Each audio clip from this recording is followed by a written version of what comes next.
Welcome to the Betting Above the Rim podcast. Today's date, May 20th, episode 54 in this podcast.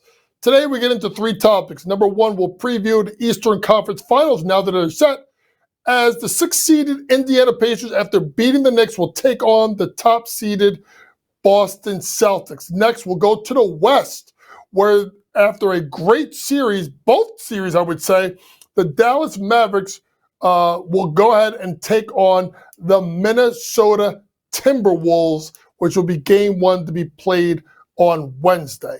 Lastly, we'll look at three teams that were knocked out over the weekend. We'll look at Oklahoma City Thunder, we'll look at the New York Knicks, and we will look at the Denver Nuggets. I'll kind of give you my early season, or I should say early off-season guide for those three franchises and what I think they need to do moving forward. Let's get started in today's podcast. We're starting in the Eastern Conference, where game one, scheduled to be played Tuesday night, has the Boston Celtics minus 9.5 points versus the Indiana Pacers with an over-under of 221.5.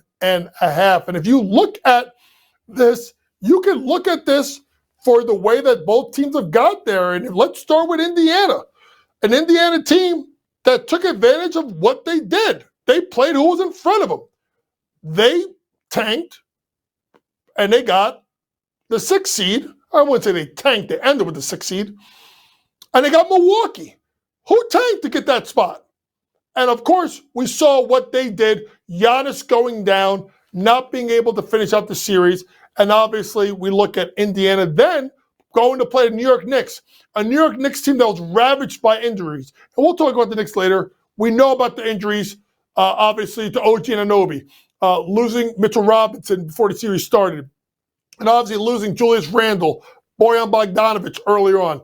Obviously, Jalen Brunson fractures his hand in the third quarter of game number 7 yesterday. Josh Hart getting hurt in game 6 and trying to battle out. But you got to give credit where credit's due. Indiana got themselves through to this part. And it'll be interesting to see now that I feel like they're going to get really challenged by the best team in the NBA on paper, and that's the Boston Celtics. Now, when you look at the Celtics, folks, you can look at, they haven't been challenged. They got to play Miami without Jimmy Butler.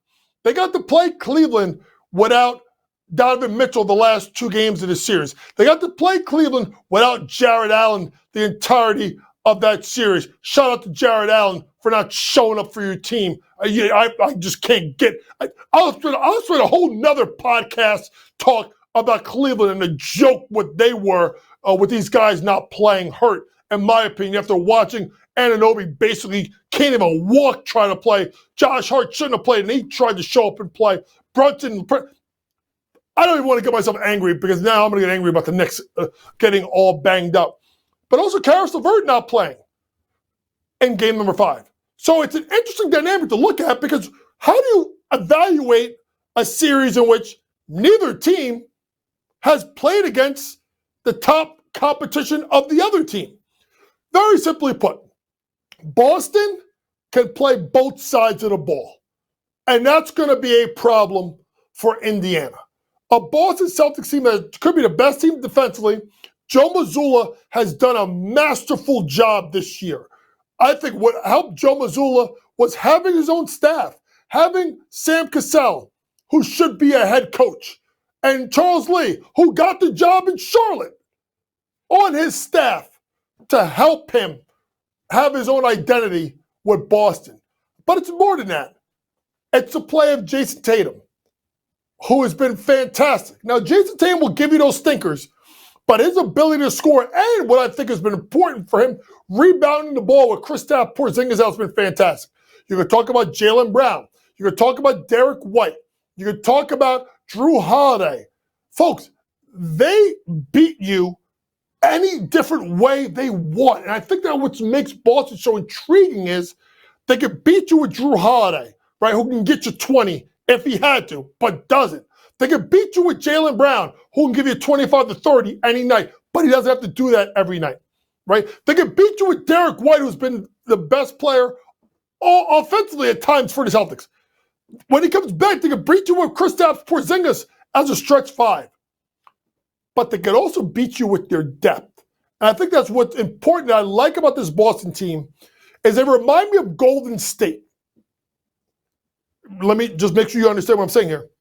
In regards to the fact that this team can go to their bench and they may not gain leads, but they don't lose leads. So when you look at bringing Hauser off the bench, bringing Peyton Pritchard off the bench, even Luke Cornett giving them minutes, like they can go to their bench and it doesn't kill them. And I think that is what makes them dangerous because those stars can leave the game. They can kind of just stay afloat and then they can take themselves off. And I think that's what's going to be the difference. Indiana can't, I know TJ McConnell had a great series. I know Obi Toppin played well at times. I know Ben Shepherd hit some shots. This is going to be a whole different animal. And the bigger problem with Indiana is Indiana's not going to be able to get stops. They're going to try and do what they do. And Boston will play the game at their pace. They will run them out of the gym. But I will say this. Game 1, I wouldn't be surprised if Indiana covered the spread of 9.5. I'll give you one better. I wouldn't be floored if Indiana stole Game 1 because they'll just ride the momentum of the Knicks series. Right? They'll do what they do, and maybe Boston will give you a stinker. They will give you one bad one. I don't think Indiana gets swept, but I'll be stunned if they win more than one game. Boston wins this in 5 games or less. Let's move on to the Western Conference Finals. And a really intriguing matchup between 2 superstars. And that's Luka Doncic and Anthony Edwards. Luka Doncic, who did not shoot the ball well from 3 earlier on in the postseason, really started to get himself going the last couple of games, versus Anthony Edwards. And boy, he is here. He is here. And it sets up such a fascinating matchup because you have, to me, 3 of the best one-on-one guards in the league. Kyrie Irving, Luka Doncic, Anthony Edwards. All 3 of them can go get a bucket, whatever they want. But to me, it's going to be about everyone else. It's going to be about Karl Anthony Towns, who had a great Game 7. It's about Rudy Gobert. Can he dominate the boards? Now he doesn't have to face someone like a Nikola Jokic. Right? It's going to be Jalen McDaniels, who could be arguably the MVP. Anthony Edwards said he could be the MVP of this team during the playoffs. It's a gritty, tough play of Mike Conley. By the way, that's going to be an intriguing matchup is who does Coach Finch have Mike guard? Does he guard Luka? Does he guard Kyrie? I think that is interesting because you then may see McDaniels go to the other. I would say it's because of height. I think McDaniels goes to Luka, Conley goes to Kyrie. That is what I would do if I was Coach Finch. But for Dallas, it's been P.J. Washington, who did not play well in Game 6, but hit 2 big threes in the fourth quarter and got fouled and hit all 3 free throws at the end of the game. Actually, 2 out of 3, missed the third on purpose as Dallas beat OKC in 6. It's going to be the play of Derek Lively, who has really come onto his own. Him and Daniel Gafford, can they keep Rudy Gobert off the boards? It's a fascinating matchup for 2 teams. Dallas has not been to the finals in a long time, and Minnesota's never been to the finals. It's going to be a great matchup. Game number 1, -4.5 with Minnesota. I actually do like Dallas in game number 1 plus the points. I think you could get a little bit of a hangover from Minnesota from getting by Denver. But I will say this, going into this postseason, especially round 2, I said the winner between Minnesota and Denver was going to win the NBA championship. I'm not stopping now. Timberwolves go to the finals in a thrilling 7-game series. Let's move on to teams that were knocked out of the playoffs over the weekend. And let's start with what I think is the most intriguing team in the NBA moving forward, and that's the Oklahoma City Thunder. With a top 5 player and Shai Gilgeous-Alexander. A budding superstar, I said superstar, and Chet Holmgren. One of the best defenders in the league, and Lou Dort. Williams & Williams, the law firm. Casey Wallace off the bench. Aaron Wiggins off the bench of shooters. Isaiah Joe stepped in and hit some big shots for them. But here is the big thing, folks, with Oklahoma City. They got to trade Josh Giddey. Why? Josh Giddey's due for an extension. And Mark Daigneault could not play him in this series. Jason Kidd basically dared Daigneault, dared him to play Josh Giddey because of his offensive liabilities. It's amazing how Josh Giddey, as great as people thought he was when he came into the league, starting to look like another Australian player. That's Ben Simmons, a guy that struggles offensively to score. So what do you do if you're Sam Presti? Folks, I'm not going to read all the draft picks that they have between now and 2024. All I'll say to you is this. They got 24 of them. They got 24 picks between now and 2030. Right? Including a first-round swap and then 3 other first-round picks. They have 4 first-round picks in the 2025 draft, which is going to be a markedly better draft than the draft this year. They have so many picks that I don't even want to read them off to you. Just if you're watching, just look at the screen of all the picks they got. At some point, Sam Presti's got to go get the final piece. That time is now. They have the young core. They have a great coach. I'm going to say this. I want 2 things out of Oklahoma City this offseason. I want a better 2-guard that can create his own shot to go play with SGA. And I want a bruising big man to protect Chet Holmgren. When you think about guards, does Paul George want to go back to Oklahoma City? Do you try and trade for someone like a Donovan Mitchell, who I think can make sense in Oklahoma City because SGA is a bigger guard? When you look at the center position, I would be looking at, and I know this is not a sexy name, I'll be looking at Jonas Valanciunas, who I think could be had by New Orleans. You can get him. I would be looking at a Jonas Valanciunas or a Jared Allen. Great job, Matt. My producer said it in my ear. They need to get a shot-blocking, rim-protecting big that can take the muscle and not have Chet have to guard that, but they also need to go get a guard that can get a bucket. I mean, if they can find a way to trade for Donovan Mitchell and Jared Allen in the same trade, Lord of mercy, just put the women kids to bed. It's over. It's over. You can trade some of these young kids. You can trade Josh Giddey, and you can trade a whole ton of draft picks because, to me, a team like Cleveland is going to have to completely reset their entire roster.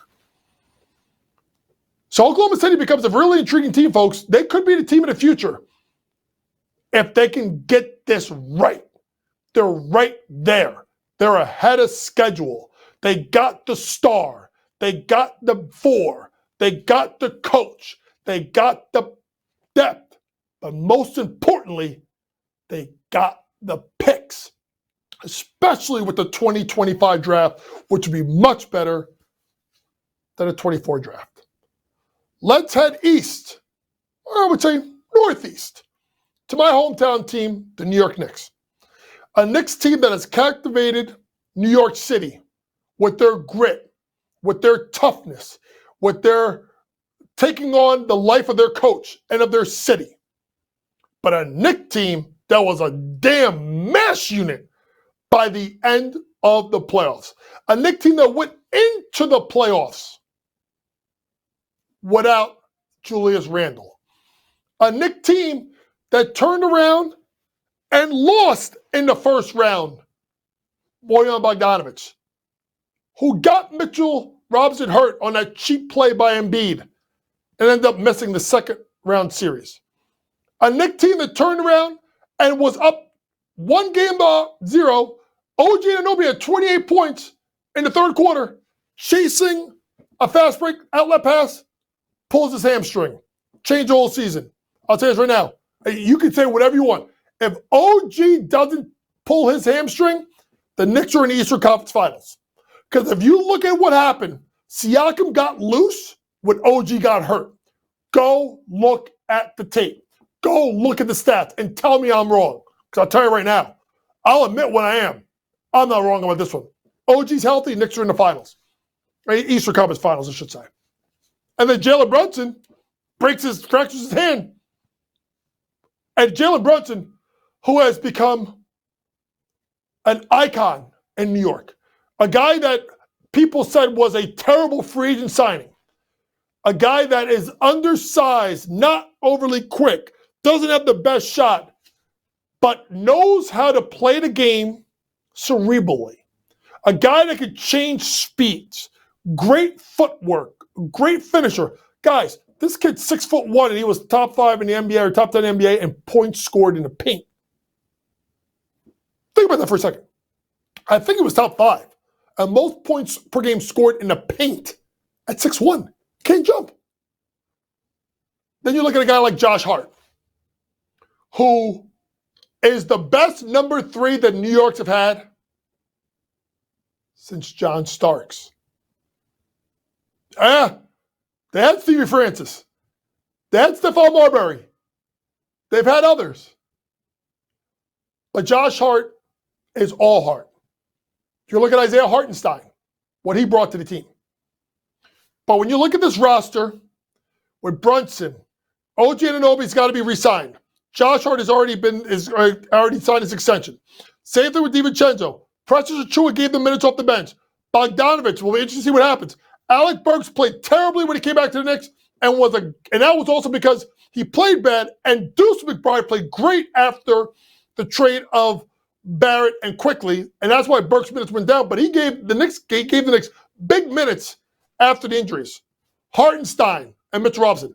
Here are the key things. Number one, you have to sign OG Anunoby. It's probably going to cost you about $40 million. Number 2, watch Isaiah Hartenstein closely. Signed a 2-year, $16 million deal. He's going to be a free agent.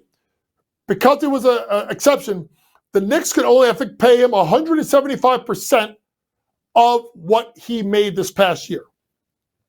So that would put him at, I think, 12 or 13. No, that'd be probably about $14.5 million. I'm just thinking off the top of my head. But they're going to be teams, maybe Oklahoma City. Maybe that's the big they want to get. They could probably give him $20 million. Watch Isaiah Hartenstein. I think he leaves the Knicks, but it's pivotal that he needs to come back. Mitchell Robinson needs to get healthy. But 2 guys to watch out for, Bogdanovich and Randall. Because they were going to be the last year of the deal, Randall owns a 25-26 player option. I think the Knicks are going to move Julius Randle. It's going to be hard because he was the guy that came to New York first. But the one thing New York cannot do is sit there and bring this whole team back and think they're better than Boston. Because they're not. And I'm a Knicks fan. They could do this a couple of different ways. And if you look at the Knicks, they are armed with draft picks, right? They have 2 draft picks in this year's draft. Then they have opportunities for first-round picks next year that could be turned to 2026 depending on what happens. Based on the record, with specifically Washington and Detroit. But here is the big thing. They have the star. People may not like him. They have the coach. They have the grit and toughness. The Knicks need to go get someone that can create his own shot along with Brunson. And there's a way you could do this. It all depends on what you want to do with Randall. And with OG, you can play OG at the 3 or OG at the 4. Wherever you put him, you go get the other spot. I think they put OG at the 4. They go get a scoring 3 or go with a 3-guard lineup of Brunson, DiVincenzo, and a 3rd guy. And then you go ahead. You hope you resign Hartenstein. Mitchell Robinson can come off the bench, or you can trade him. Julius Randle goes. See what you can do with Bogdanovich. Juice gets more minutes. You got to develop some more of a bench. Couple of people to look out for. Leon Rose loves Devin Booker. He was a CAA guy. I don't think Phoenix trades Devin Booker. If they do, they are absolutely nuts. Crazy if they trade him. Paul George becomes interesting. Because I think PG could fit right into New York. And I'm going to throw one out there just off the top of my head. Brandon Ingram. They're going to trade him. And I think he could be intriguing as someone that can get his own shot. He doesn't have to be the number one option. He could fit in, but I don't know if he fits into that culture that the Knicks have, that toughness that New York has. I don't know if he fits it. And I'm going to give two other guys. Mikal Bridges. Why? He wants to play with the Knicks. His best friends are Hart, DiVincenzo, and Brunson. He wants to be a Knick. I don't know if Joe Tsai and Sean Marks make the trade, but Brooklyn needs assets. They need pieces. They need picks. And the Knicks could offer that to them. And the crazy one that just came into my mind, and I think he's going to get moved by Houston, watch for Jalen Green. He can absolutely score. Absolutely score. Now, I don't know if you can go to a three-guard lineup of Brunson, Green, and DiVincenzo. Maybe DiVincenzo goes to the bench. Josh Hart goes to the starting lineup because a little bit more height with OG. But the Knicks are going to make a move. It would be stupid if they ran this whole team back. They are one piece away, one score away for being a legitimate championship contender. I will tell you this, Knicks fans. This may be the end of the season, but this is just the beginning of the best era of New York Knicks basketball since the 90s. Let's end with I can't call them defending champions because they're not defending anymore, and that's the Denver Nuggets. The Denver Nuggets team is up by 20 points in the second quarter versus Minnesota and lost it. They have arguably the best player in the world, MVP 3 in the last 4 years, in Nikola Jokic, who has been sensational. And I just love Nikola Jokic because big boy makes dad bods look cool. I saw this funny tweet someone sent me, my best friend Don McDermott. Shout out to Donnie. And it was, actually I sent it to Donnie. It was the Joker like partying and all these other guys training. He is phenomenal. And as a coach and as a trainer, I marvel at his skill work. Jamal Murray is a legitimate great player in the postseason, but he had some moments where it was kind of rough. Aaron Gordon, good defender. Doesn't do enough offensively at times. Michael Porter Jr., great shooter. Needs a lot more in his bag. A lot more in his bag. KCP, perfect in his role. Christian Brown got better. Peyton Watson gave him minutes. Reggie Jackson, I love Reggie. They don't have draft picks. They got to find a way to bring Bruce Brown back. They miss Bruce Brown and Jeff Green. They miss Bruce Brown's toughness, his big shot ability, even though he wasn't a shooter, and a no BS approach. And they miss Jeff Green as a forward for his leadership, as a backup. So what am I saying? Starting lineup is set. Michael Porter Jr. has got to get something off the bounce, not just be a catch-and-shoot shooter. Aaron Gordon can't disappear in big moments like he did in Game 7. But they need depth. They got the star. They got the co-star. And they got one of the best coaches in the game in Michael Malone, even though I thought he was a complete you-know-what during his press conference yesterday. I get it, Mike. I'm a coach. I'm upset. I would be upset, too, if my team blew up 20-point lead in the second quarter. Don't take it out on the media. Take it out on your team. This has been the Betting Above the Rim podcast for May 20th. For all things sports gambling, go download that Sports Grid app. Pre-game, in-game, post-game, props, predictions, and more from the very best in the sports gambling industry. Next podcast will be Thursday. We'll get into the WNBA a little bit. I'll kind of reset college basketball now that the transfer market has kind of settled down and we know where everyone is going. Maybe we'll talk a little bit about the NBA draft, and I'll tell you why the kid Richier would be my number one pick for the Atlanta Hawks if they keep the pick. For my producer, Matt George, thank you so much for listening. Vinny for doing the graphics. Remember, folks, it's smarter to be on Sports Grid. Good night.